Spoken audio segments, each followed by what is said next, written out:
Where are the vehicles? They were supposed to be here. Hold up, I found something. Here you go, Immortan.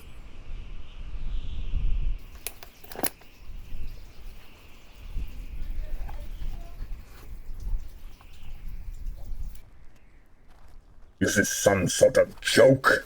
I wanted full-scale cars. Damn them! Damn them all! I will scour the wasteland until I find... Immortan! This was in there too. What is it? Gaslands refuelled. Well, since we are out here, I suppose I should give this a read.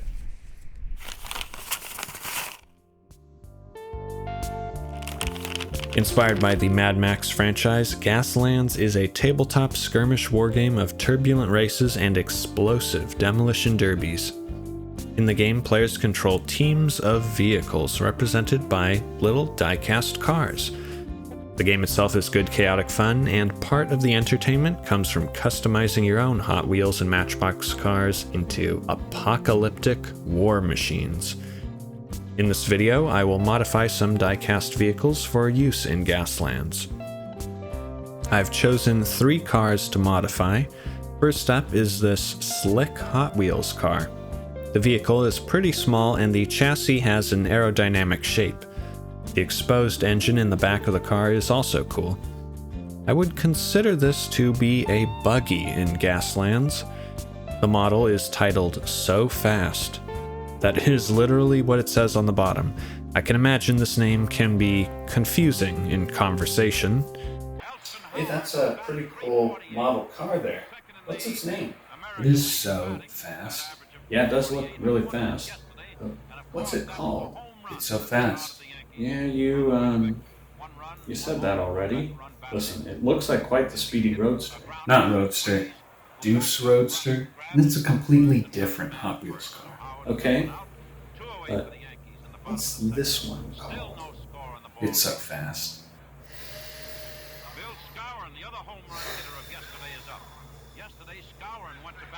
Gosh, I wasn't paying attention to the game. Do you know who's on first? The cutout in the back could serve as a place to slot in a modification to the car. I saved this pump mechanism from a mist bottle. Originally, I thought I would use this as a random bit of sci-fi machinery on a terrain piece. I think this is just the piece I need for this car. My plan for the buggy is to glue this pump mechanism to the top or back of the car and just pass it off as a jet engine. How's that for a crazy modification? The vehicle is small, so I think this addition should be enough to make it apocalypse ready. The second car is going to be this SUV. It is a Matchbox Mercedes-Benz ML430. I do not like the white and purple color scheme. Modifying this car gives me an excuse to repaint it.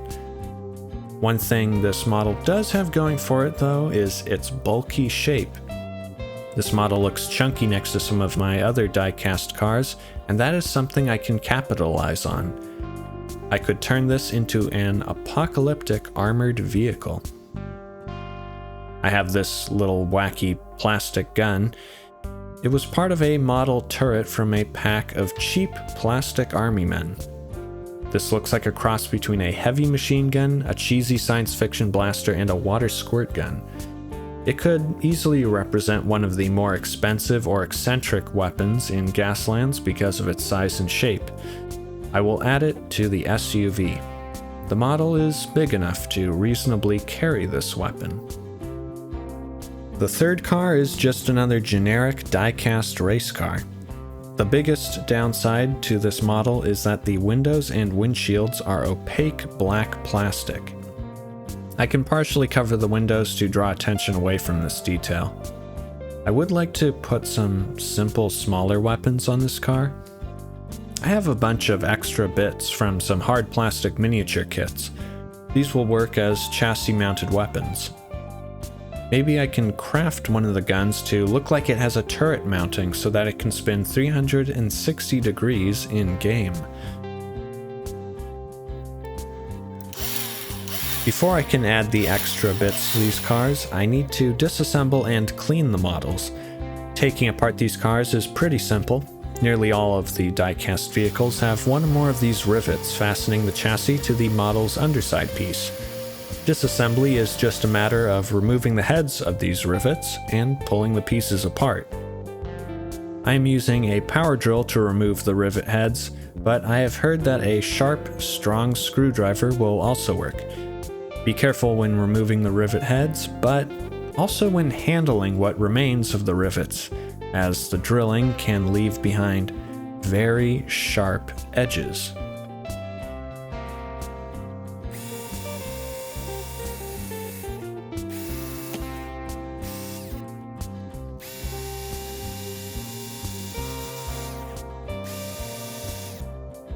Taking apart these cars is not necessary, but it is usually worth it. Disassembly gives you access to the interior of the model, a place that would normally be difficult to reach with a paintbrush. Taking apart the car also allows you to paint the pieces separately, which will help reduce the risk of painting a feature of the model that you do not want painted. Windows and windshields are a good example of such a feature. From what I have seen, usually all the windows and windshields are actually a single piece of transparent plastic. It can be removed while you paint and then slotted back in when the model is complete.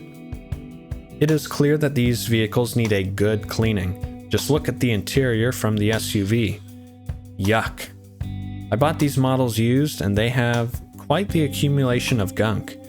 Scrubbing with soap and water will clean this up.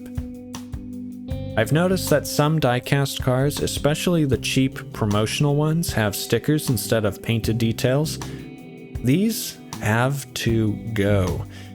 The last thing I want is to finish repainting the model just to find a sticker peel off and expose the original metal and paint beneath. After a quick wash and dry, I decided to roughen up the paint with some sandpaper. I have found that my acrylic paint and primers can have trouble sticking to metal and certain plastics. I am no expert in painting metal models, but my line of thinking is that sanding a bit of the paint off will replace the smooth surface with a texture that the primer can get a stronger grip on. I am not taking it all the way down to the metal, I'm just roughening the surface so it does not feel smooth. The buggy has a small Hallmark logo. I like to imagine that this vehicle belonged to characters from the Hallmark channel, but they went mad. They couldn't take it anymore. Their mildly perfect lives in the suburbs and snowy Christmas villages drove them insane. They had to get away. Now the only love they chase is the adrenaline rush of burning gasoline on a fury road. Anyway, the prep work is done. The only feature that I'm adding to the buggy is the pump mechanism. The pump has a nice shape, but there is excess plastic that needs to be trimmed off if this is to look like a little jet engine. I used my handy modeling clippers to cut off this disc-shaped ring as well as these long intake and output pipes from the ends of the pump. Now to figure out where exactly this engine will be attached. I was debating whether to put the entire engine over or behind the driver's seat. Eventually, I came to the realization that having a jet engine intake right behind the driver's seat is probably not a good idea. I trimmed down the driver's seat and the car engine so this piece would rest more comfortably on the model. I attached the pump mechanism to the car with some super glue. Super glue is going to be your best friend when adding pieces to die-cast cars. Not a lot of glues bond to metal. I attached the pump to the car while it was assembled to make sure that the engine did not rest too deep in the cutout of the chassis. I was also careful not to glue the pump to the interior piece so that they could still be disassembled for painting separately. I made this extra strap of paperboard to hold the rear of the jet engine to the trunk area. I plan on painting this strap to look like a bent piece of metal. The SUV is going to have a lot more added pieces. The windows will have this fiberglass mesh over them to represent chain link fencing welded on. The front and sides will be covered by a mix of corrugated paper and paperboard pieces. These will be painted metallic to represent armor plates made from various forms of metal sheeting. I gave the armor segments shapes that roughly conform to the angles of the chassis. I don't want this to look like makeshift garbage armor, but I also do not want it to look professional.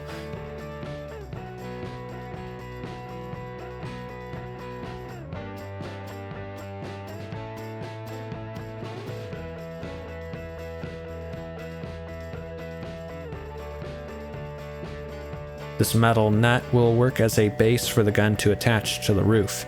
I can just glue the gun stand into the hole to attach it to the car. This model has a little sunroof, but I cannot find a window piece or hatch for it. I can craft one. This snipping from the gun stand will serve as an arm to hold the hatch open. This is looking good so far.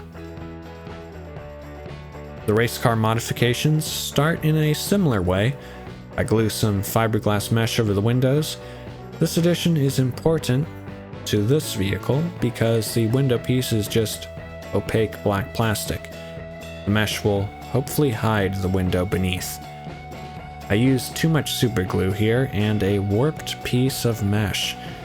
I should have cut a new piece, but I was determined to make this specific one work. I broke out a little craft trick for hardening super glue quickly. I sprinkled a little bit of baking soda over the glue to instantly turn it into a lumpy cement. It adds a bumpy texture that I will pass off as crumbling, corroded welds. I decided to use this shotgun or plasma gun from a model kit. This piece was meant to attach to an infantry model. I had to carefully trim off the hands and arms holding the weapon. I really should have been wearing my work gloves for this part.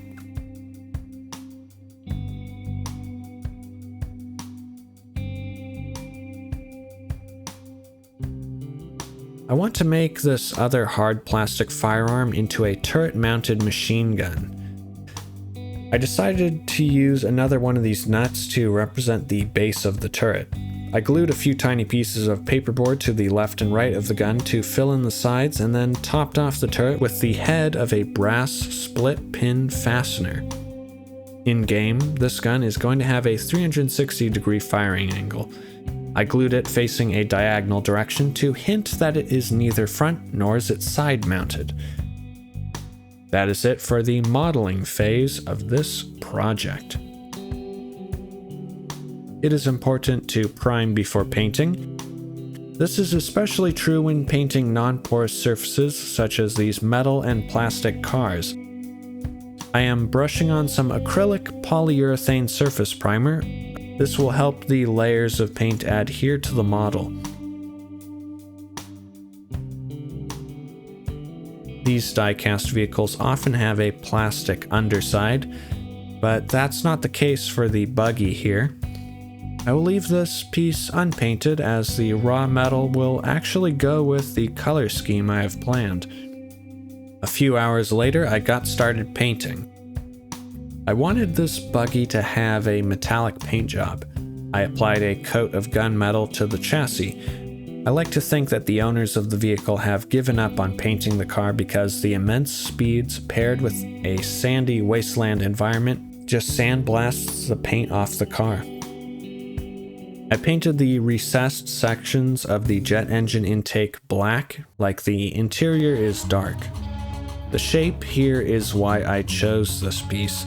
The way this circular end is divided into recessed portions just looks like the intake to a turbine. I chose a silver color for the front of the jet engine and a bronze color for the support strap.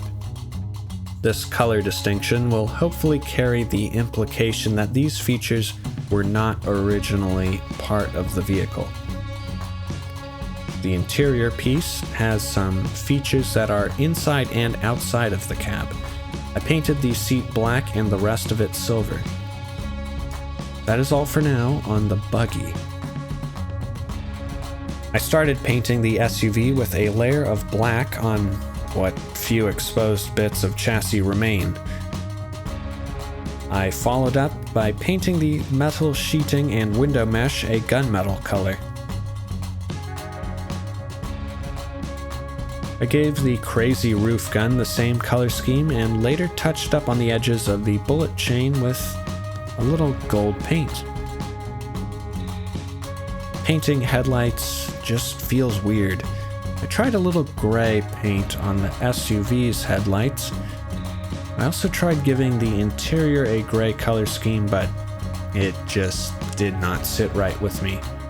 I changed this to black. The underside of the car got a coat of black and then a quick layer of metallic paint over all the mechanical details. It is a simple color scheme down here, but it works. Onward to the race car. I have not yet painted a green car for Gaslands, so I thought, why not make this my first? After painting the chassis green, I covered the guns and window mesh with a layer of gunmetal paint.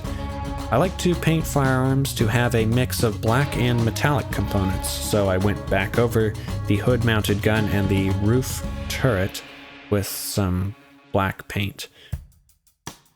I almost forgot to paint the vent on the front of the car and the lights.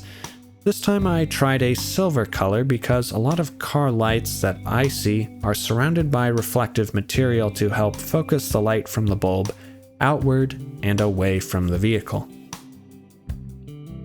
The brake lights are represented simply with a line of red paint.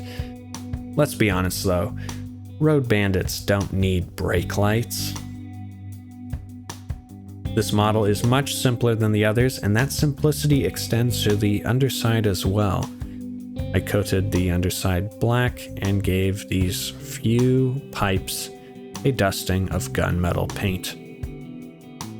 Once the paint dried, I went back over the vehicles with washes and then applied some final details.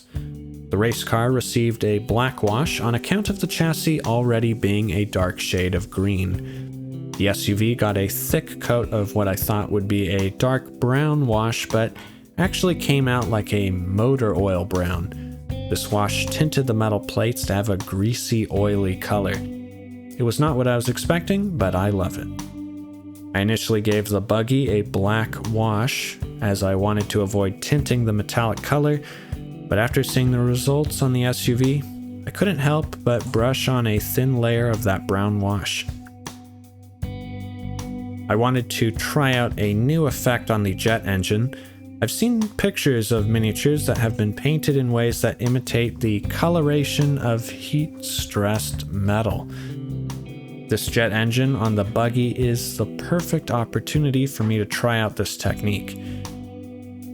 I carefully layered watered-down paint and rings, starting with yellow and working my way to orange, then purple, then a bright blue, and finally a carbon-stained black. Each ring was offset a bit to create this sort of rainbow. It was a good first attempt, but I need a little more practice with this technique.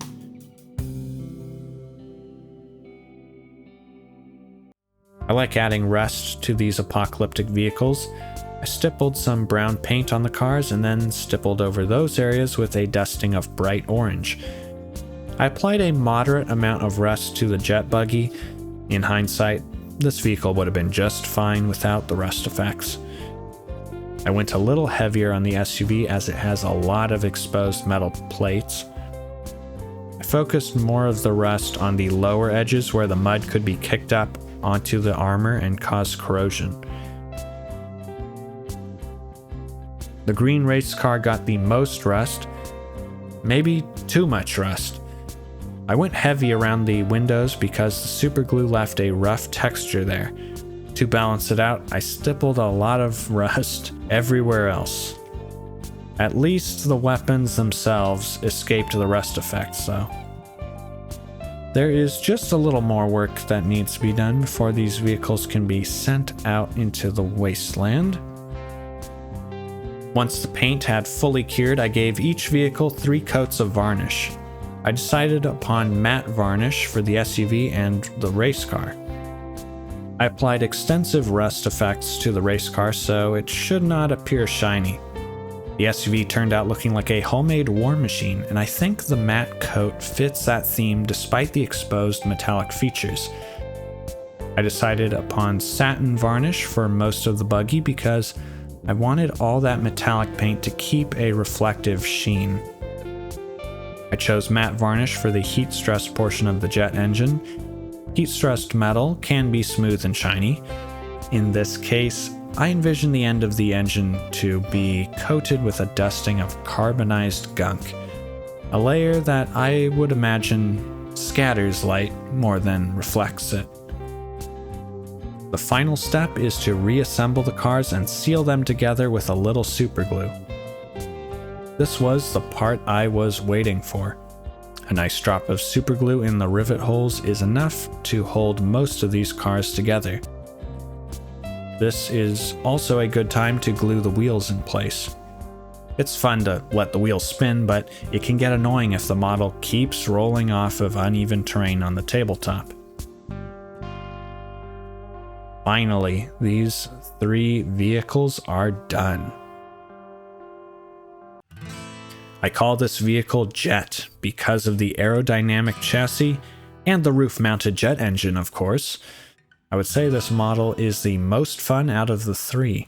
It looks like it was ripped straight out of Mad Max Fury Road. The jet engine modification is just ridiculous.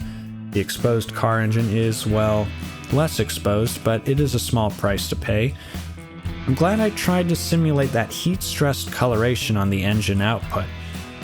It adds a hint of color to the model. I was initially hoping for the effect to retain the shiny finish of the metallic paint, but I think the matte result here feels more rugged. In Gaslands, this would be a fitting model for a buggy. This could also be a drag racer because in Gaslands, drag racers have a special rule called jet engine. It's what makes them extra fast. If this is used as a buggy, then I would have the engine represent a nitro booster upgrade, or maybe just a rear-mounted flamethrower or combat laser. One of the great things about miniature agnostic games is that the details of the models are up to interpretation. I call this vehicle the SUV, except this time it stands for Shielded Utility Vehicle. This model was a thorough exercise in modeling armor plating. It is such an easy addition to diecast cars, and it instantly gives the models an apocalyptic feel. My favorite parts of the armor are the corrugated pieces that slightly hang over the rear wheels and the segments around the hood, which are cut and bent to match the shape of the vehicle. The hatch on top turned out great. I imagine a bandit peering out with a machine gun. The paint job sure toned down the wacky roof-mounted gun. At a quick glance, it looks like a sort of roof apparatus on a storm chaser's van. Note to self: make storm chaser van for Gaslands. In Gaslands, I would consider this to be a car or truck with an armor plating upgrade. The weapon on top could be many things: a turret-mounted minigun, combat laser, death ray, or something else big and deadly. The shielded utility vehicle will pack a punch and be able to take a few as well. I call this vehicle Grime. The car is riddled with dirt and rust and has a green paint job. Grime just felt like a fitting name. I'm not proud of the paint job on this model, but I do like how the guns turned out. The hood-mounted gun is blocky and has this nice metal platform between it and the chassis. The roof turret looks good too. That nut and the metal fastener head worked well together to build the turret body. The gun feels like a nice scale for the turret too. In Gaslands, I would consider this to be a car with a front-mounted gun and a turret-mounted gun. Grime is a pretty simple vehicle, but you gotta have a few of those every once in a while. Those are the vehicles. Hopefully by seeing the process, you now know how to craft some wasteland scouring war cars for yourself. Maybe it has given you some apocalyptic crafting ideas of your own. Anyways, this is where I'm gonna end the video. If you enjoyed it, leave a like. If you did not, then tell me why. If you want to see more content, then crisp up that subscribe button with the jet engine on your wasteland buggy. Thank you for watching, and until next time, keep making and keep playing. Have a good one.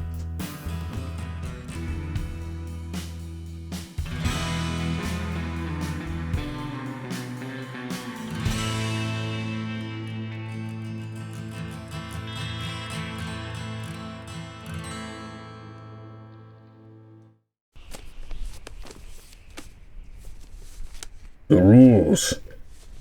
It's beautiful.